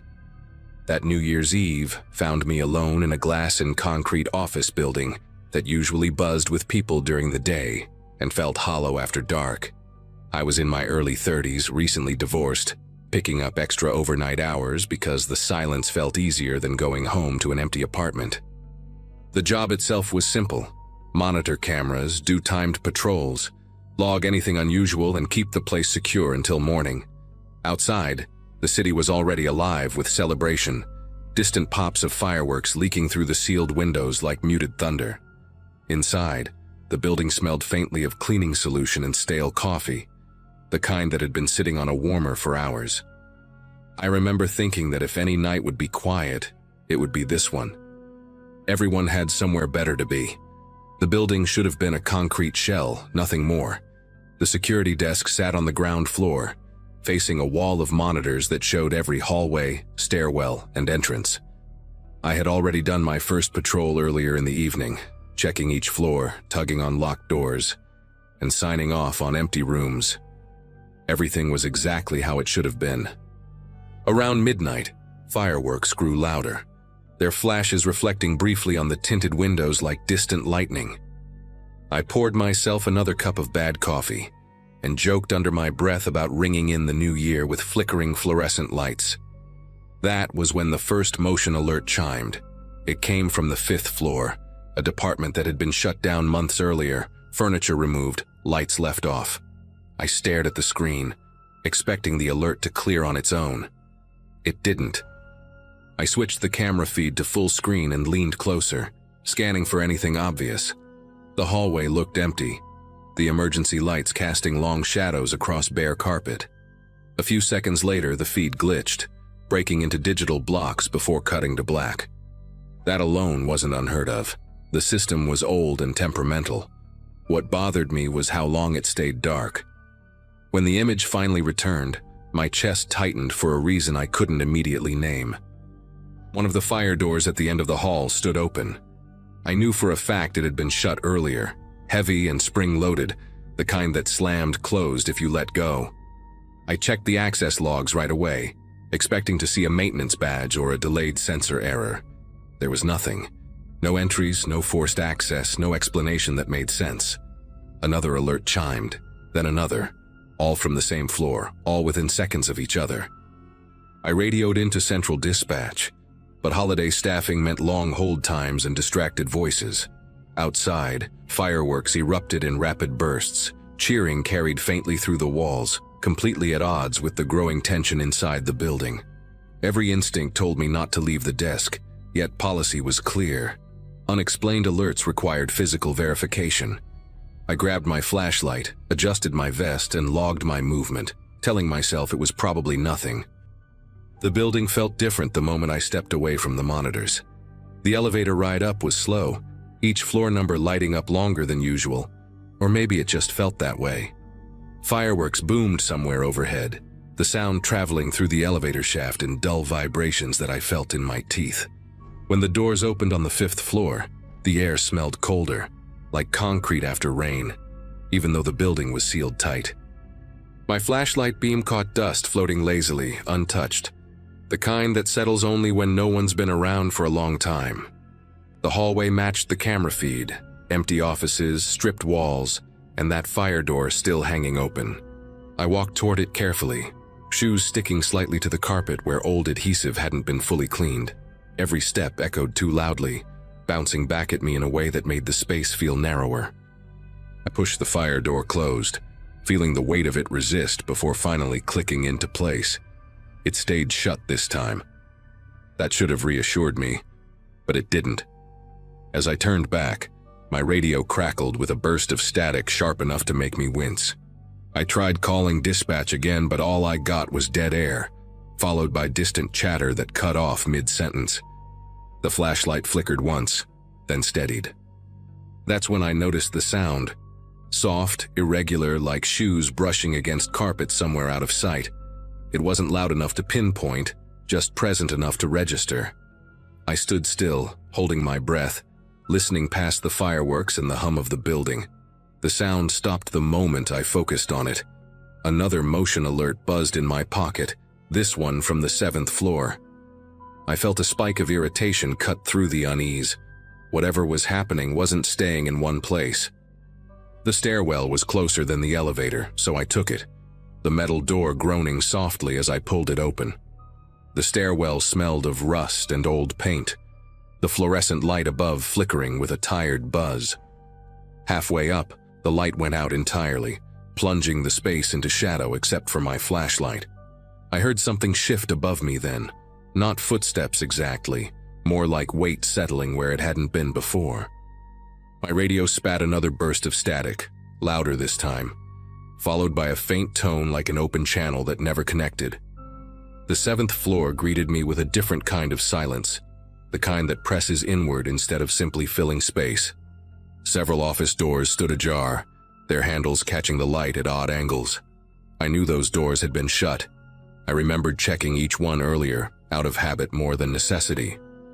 As I stepped forward, one of the doors down the hall swung inward on its own, slow and deliberate, stopping just short of the wall.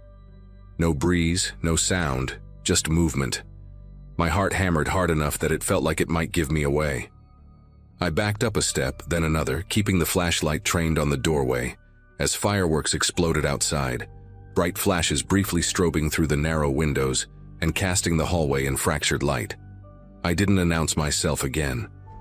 Training said to, but something about that hallway made speaking feel wrong, like it would bounce back altered. I retreated toward the stairwell, keeping my pace measured, counting steps the way I used to during patrols to stay calm.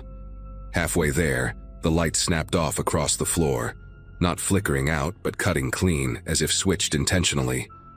The emergency lights failed to come on. My flashlight beam felt too narrow all of a sudden, the edges swallowed by darkness.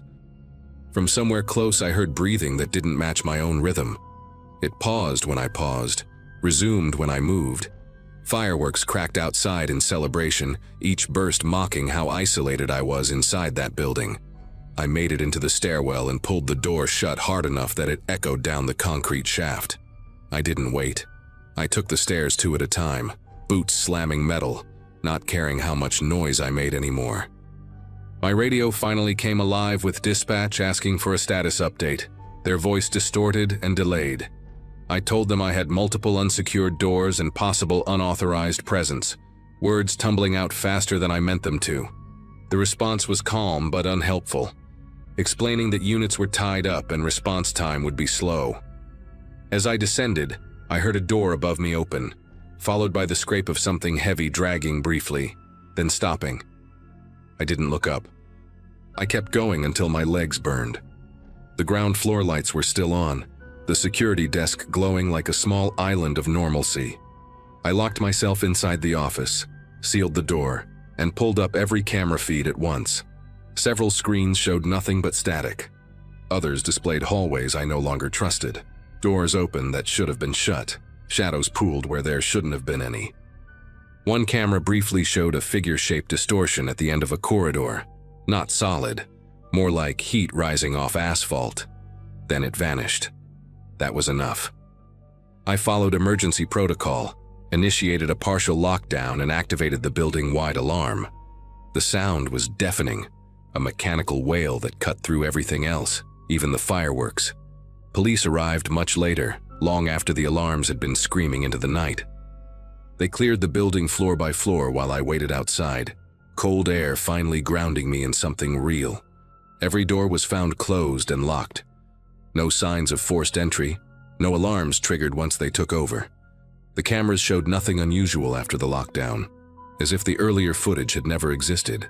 I quit that job not long after, took a daytime position somewhere smaller, somewhere with people around. I still hear fireworks differently now. Every New Year's Eve, when the sky lights up and everyone cheers, I think about empty buildings and locked doors that don't stay that way, and how some places don't need people inside to feel occupied.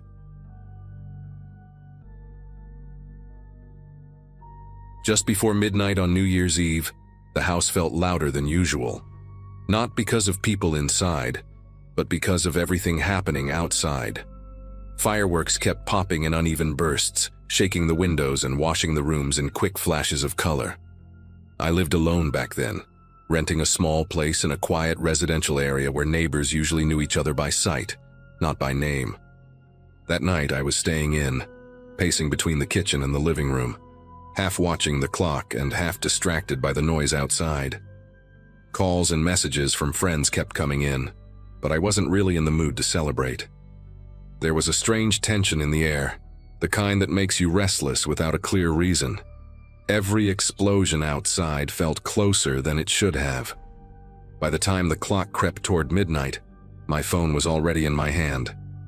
The call happened fast, faster than my thoughts could keep up with. I dialed emergency services with shaky fingers after hearing something slam against my back door, hard enough to rattle the frame.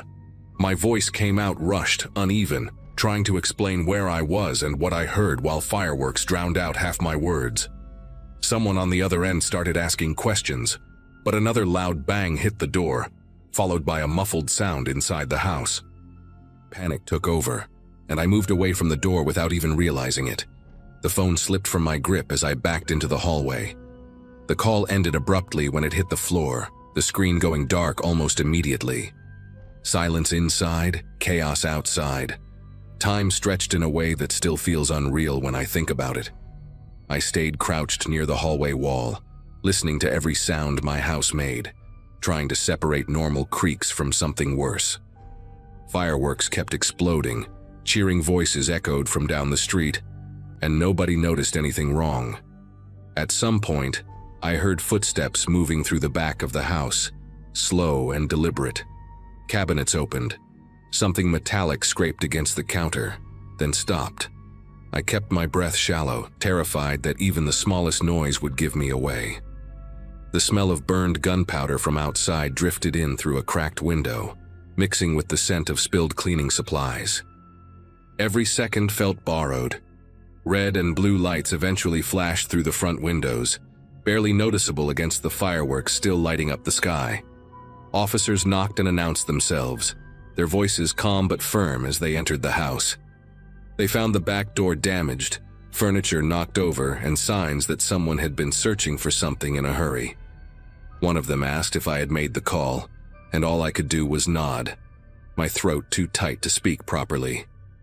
Neighbors gathered outside, confused, some still holding drinks and party hats. Many said they heard nothing unusual because the fireworks masked everything. By the time things settled, midnight had already passed, and the new year had started in the worst way I could imagine. After the officers finished their initial sweep, they sat me down on the edge of the couch that hadn't been knocked over. One of them introduced himself as Daniel, his voice steady in a way that made the room feel less unstable. He asked me to walk him through everything again, slowly this time, from the first noise to the moment the call dropped. As I talked, I noticed small details I hadn't seen before. A shallow dent in the refrigerator door, muddy footprints leading toward the laundry room, a chair pulled out like someone had used it to climb. Daniel exchanged a quick look with his partner, a woman named Lauren, and wrote something down without explaining it. They asked if anyone knew I was home alone that night. I couldn't give them a clear answer. The idea that someone might have known made the room feel smaller. They found my phone near the hallway, the screen cracked but still powered on. The emergency call log was right there, time-stamped just minutes before midnight. Lauren explained that dispatch heard shouting and background noise before the line went dead, but not enough to pinpoint exactly what was happening. That part stuck with me more than anything else. I had tried to say so much in such a short moment, and none of it landed. The officers photographed everything, even the smallest scratch, while fireworks continued outside like nothing had changed. From the front window, I could see neighbors hugging and laughing in their driveways. The contrast was surreal, like two different realities colliding on the same street. Inside my house, it felt like time had stalled. Once the police finished, they asked if I had somewhere safe to go for the night. I called a coworker named Allison, someone I trusted enough to answer at that hour. She arrived still wearing a glittery jacket, clearly pulled from a party, her face changing the second she stepped inside. Sitting in her car afterward, my hands finally started to ache from how tightly I'd been clenching them. I replayed the sounds in my head over and over, trying to make sense of what the person had been doing inside my house. Nothing obvious was missing, which somehow made it worse. It suggested the intrusion wasn't random. That thought followed me all the way to Allison's apartment, where the fireworks finally faded into distant echoes. Sleep didn't really happen that night. Every time I closed my eyes, I pictured the back door bending inward again. Early in the morning, Daniel called to say they hadn't found anyone matching the limited description they had. No clear fingerprints either, just smudges and partial prints ruined by moisture from outside. He told me to stay alert and report anything unusual. The words sounded routine, but his tone wasn't casual. When I returned home later that day, the house felt unfamiliar, like it belonged to someone else. I cleaned up the mess slowly, stopping every few minutes to listen. The celebration debris outside was already being swept away, and people waved like nothing had happened. Inside, though, I knew that noise had hidden something real, and that realization changed how I heard the world after that night. Over the next few days, I tried to convince myself it was a one-time thing, some drunk mistake amplified by bad timing. That logic never fully settled. Small changes around the house kept catching my attention. A window latch that didn't sit the same way, a hallway light that flickered even after I replaced the bulb, the back gate left unlatched when I was certain I'd locked it. I went over my routine in my head, questioning my own memory more than once. Daniel checked in again and said there were no similar reports nearby, which should have been comforting. Instead, it made the whole situation feel isolated, like whatever happened was meant only for me.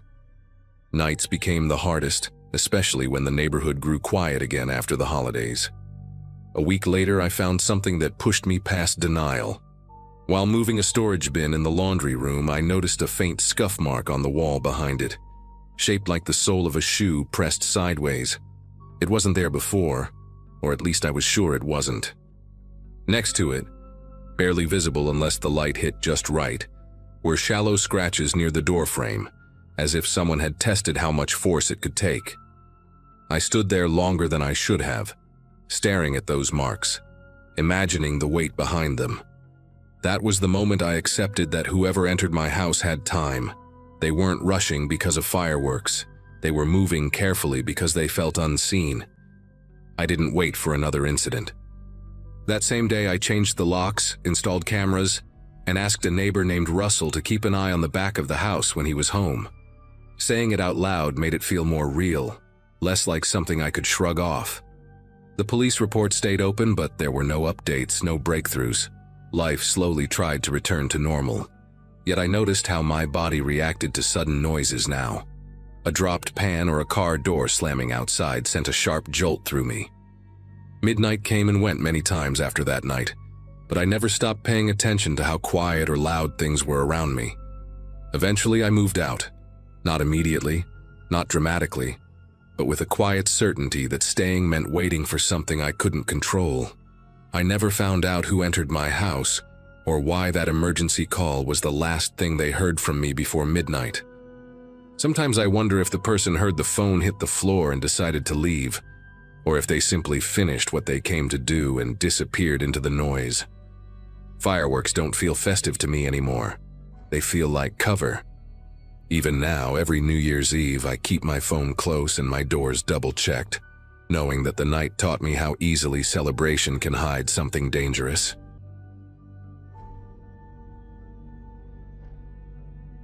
That night still sits heavy in my head, even now, because everything about it started so ordinary.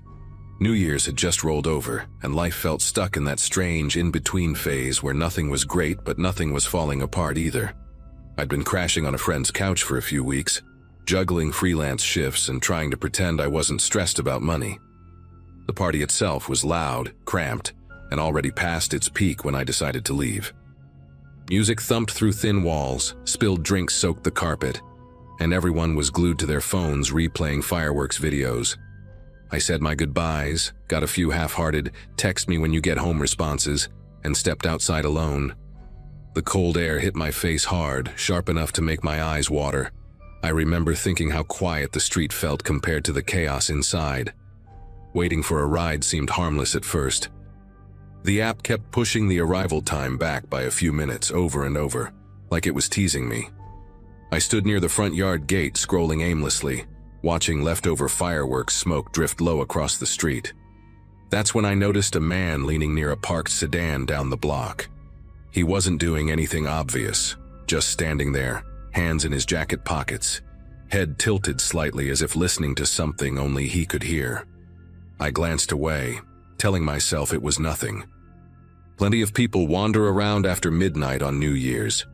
When I checked the app again, the arrival time jumped back once more. I shifted my weight, feeling irritation creep in. When I looked up again, the man was closer, now standing near the corner under a flickering streetlight. I tried to rationalize it. Maybe he lived nearby. Maybe he'd been at another party. I walked a few steps toward the corner, hoping to get better reception, pretending confidence I didn't feel. The streetlight hummed softly above me, casting uneven shadows across the sidewalk. Across the street, the man had crossed too, mirroring my movement without looking directly at me. That's when unease started to replace annoyance. His clothes stood out in a way I can't fully explain. Dark, plain, but too deliberate, like he'd chosen them to blend in anywhere. Fireworks popped faintly in the distance, a last echo of celebration fading fast. I pulled my jacket tighter and pretended to be busy on my phone, though my screen had gone dark. The silence grew thicker by the minute. One house over, a front door slammed, and a group of laughing people disappeared inside, leaving the street empty again. The man crossed back to my side of the road and stopped, no more than half a block away. He didn't check a phone, didn't smoke, didn't talk to anyone. He just stood there, facing in my direction, breathing slow and steady. The ride app buzzed with another delay, and a hot wave of frustration washed over me. I considered going back inside, but the party noise had dropped, and the porch light was off now. I took a step backward instead, heels scraping softly on concrete. The man took a step forward. No words, no rush. Just the distance between us shrinking as the last fireworks burned out overhead. My heart started pounding in a way that felt loud inside my ears, like it might give me away. I glanced down the street again, hoping to see headlights, any sign of movement that wasn't him. The road looked abandoned, bits of shredded firework paper stuck to the pavement like confetti that had lost its purpose. I shifted closer to the fence, fingers brushing cold metal, trying to look casual while my thoughts raced. The man moved again, slow and measured, stopping just past the driveway across from me. I could finally see his face clearly under the streetlight.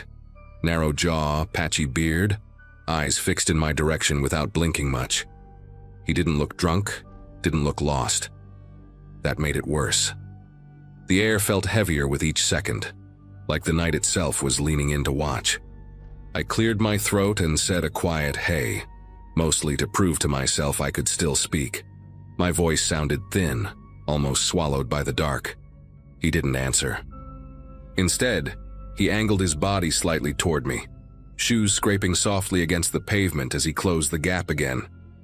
I checked the app one more time, hands clumsy as my fingers tapped the screen, only to see the ride had canceled entirely. A small notification popped up, bright and cruel. Panic crept in, sharp and electric, making my thoughts jump. I considered calling someone, anyone, but the idea of turning my back on him felt impossible. The street had gone completely still, no music, no voices, just the faint crackle of distant fireworks dying out. At that point, instinct took over. I started walking, not fast, keeping my pace steady as if I had somewhere definite to be. My boots echoed against the sidewalk, each step sounding too loud. Behind me, footsteps followed, matching my rhythm with unsettling precision. I didn't look back, but I didn't need to. His presence felt close enough to touch. I turned down a side street, hoping the movement might shake him off, but the footsteps turned with me. My breath came shallow, chest tight, every nerve screaming to run while my mind begged me not to. Porch lights were dark, curtains drawn, the world tucked safely away indoors. It felt like I had slipped out of reality and into something meant only for me. I stopped abruptly near a small intersection where the road widened slightly, forcing myself to turn and face him. The man halted a few steps away, close enough that I could smell cigarette smoke clinging to his jacket. For a moment, neither of us spoke. Fireworks flared weakly in the distance, briefly lighting his face in red and gold before fading again. I told him I was meeting someone, that they were just around the corner, words tumbling out awkward and fast.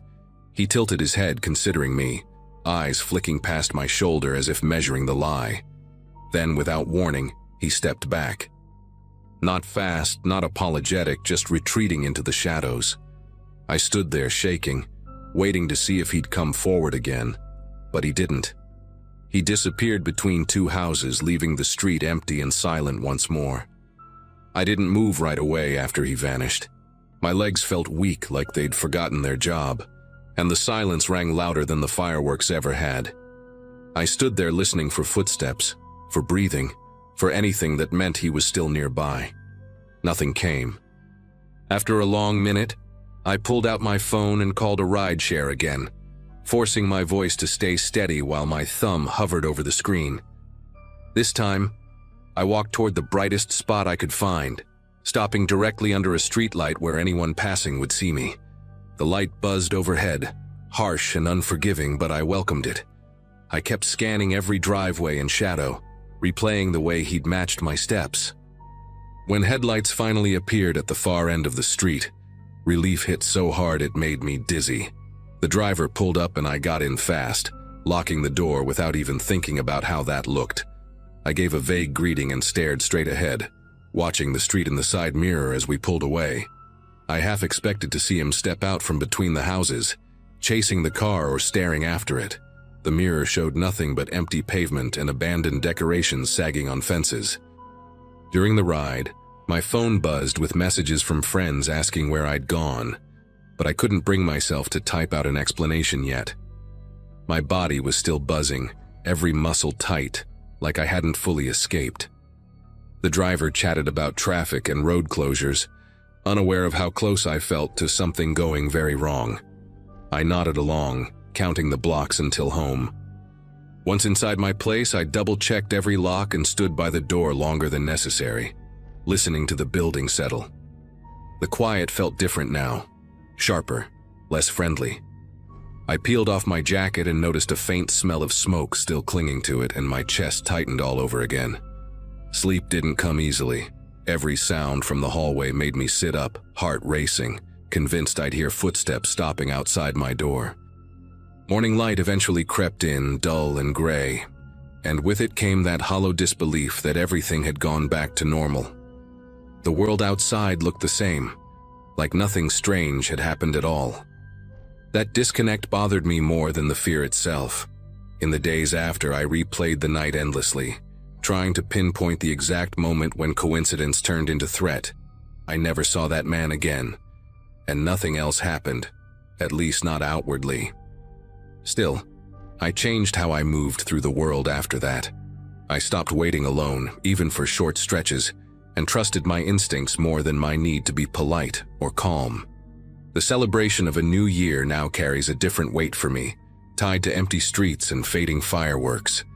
I don't know what he wanted or why he backed off when he did. Maybe something interrupted him, or maybe he decided against whatever he had in mind. All I know is that I walked away unharmed, and that feels like something I don't take lightly anymore.